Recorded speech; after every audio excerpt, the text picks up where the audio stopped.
everybody, welcome back to Chuds BBQ. My name is Bradley Robinson, and today I'm going to show you how I made these delicious, tender, squishy, beautiful beef short ribs.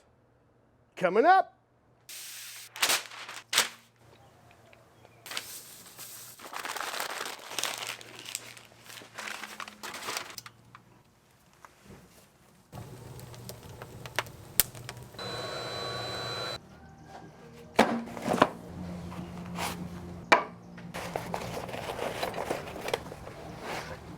These are beef short ribs, also known as plate ribs, dino ribs.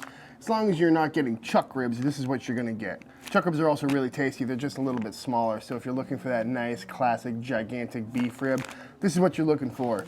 Picked these up at the grocery store. These were labeled beef plate short ribs. So can't go wrong, got all the names. I often recommend beef ribs to beginners or people that are new to smoking because just like the pork butt, they're very forgiving and there's no butchery required. It's pretty much just season them up and throw them on. So to open these up, basically,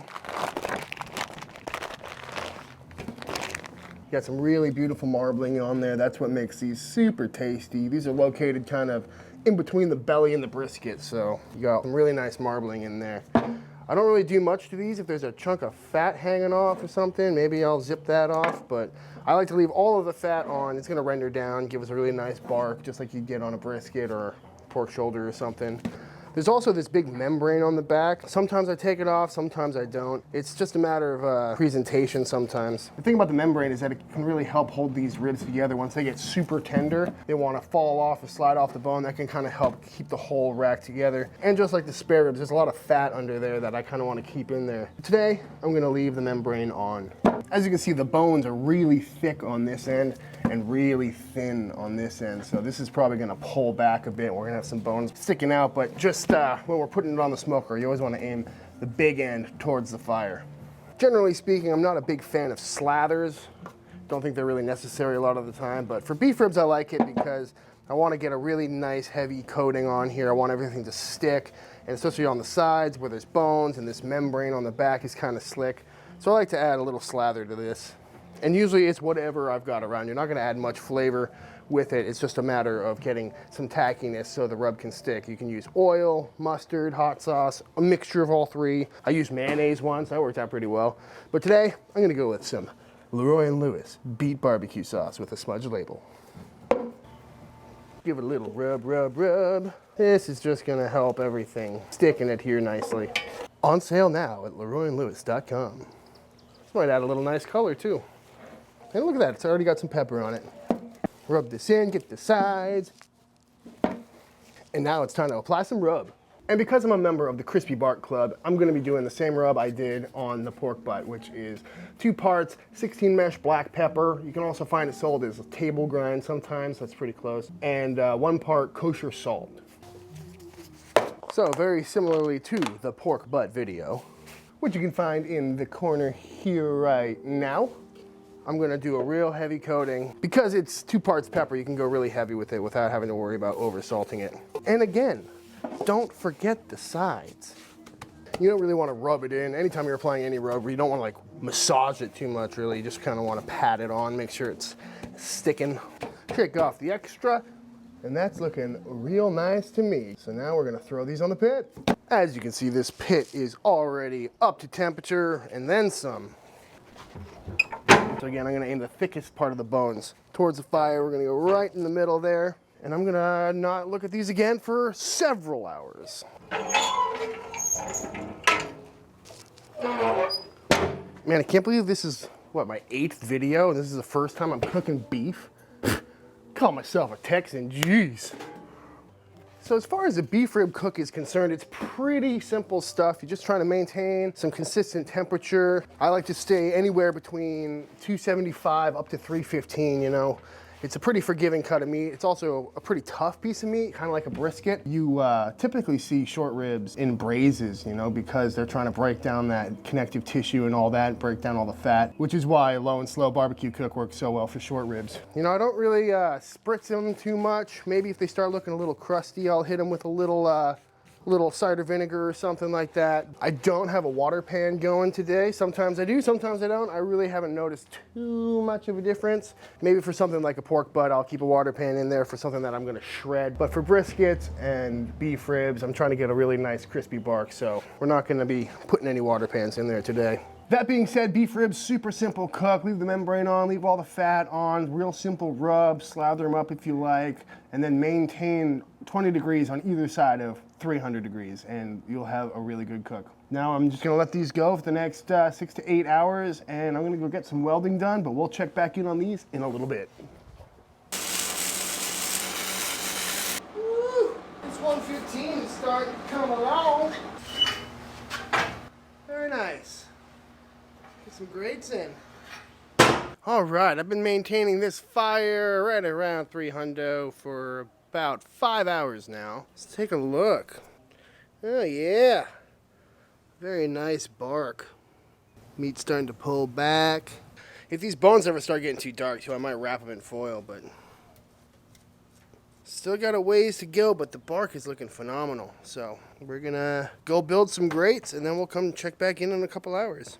This 115 gallon is coming along real nice. I'm drilling a hole through 3/8 inch thick steel. Not ideal. Pain in the ass. Gotta be done. All right, here we are at 8 hours on the dot, and these things are looking real nice. That bark is super crunchy. You can see just by poking it that it's nice and tender. Ooh, this backside is especially tender. Poking it, it feels real tender. Could go a little bit longer. Clocking in right around 190, 195, 192. So this could even go a little longer, but I think carryover will take care of that. That's what we're looking for. Again, no spritzes, no water pan, just the easiest cook of all time. So I'm gonna pull it off, we're gonna rest it, but first I'm gonna go check out that smoker. So I got these grates done, got the bottom rack on, got the thermometer on this here door. Oh, Jesus, that is one heavy door. But yeah, a little sneak peek of the 115. I'll have a full video on this coming out in the next week or so. So stay tuned. I might even have to cook something on it. Just got to get the old smokestack on and this will be ready to go. All right, I'm going to pull these beefies off, let them rest for a good long while. We'll come right back.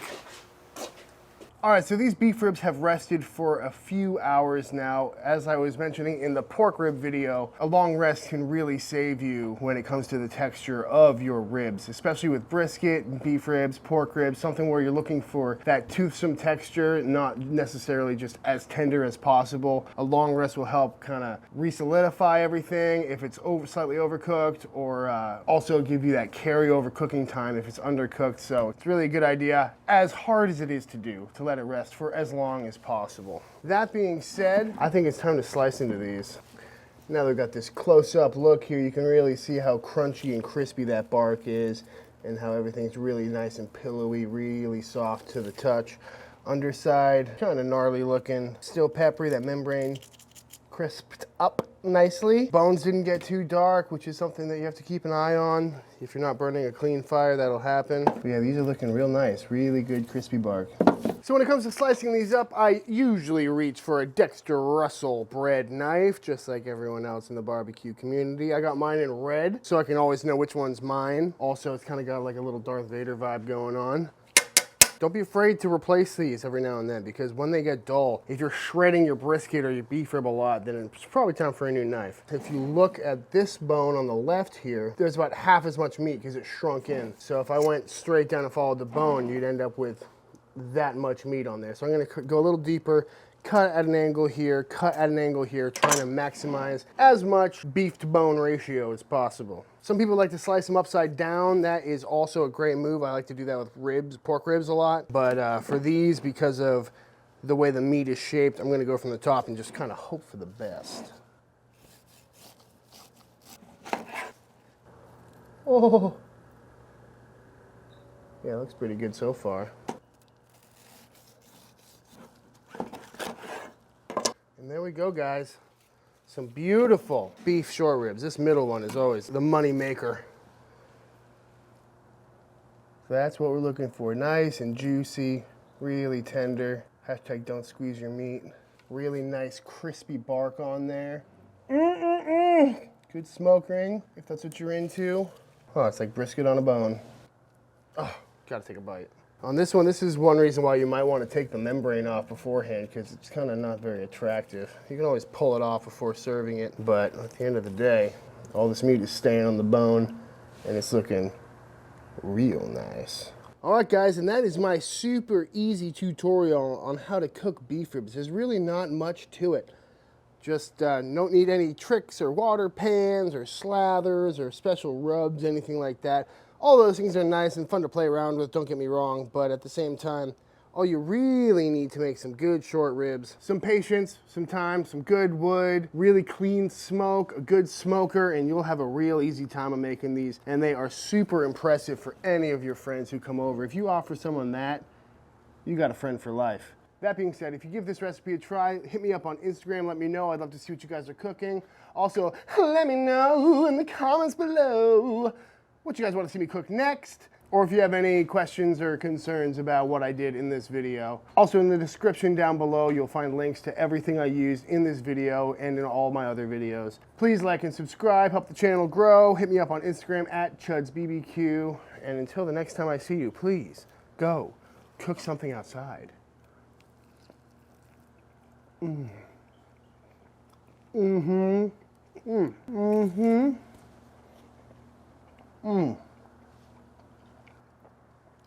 That's something special. Gotta love a beef short rib. Oh yeah.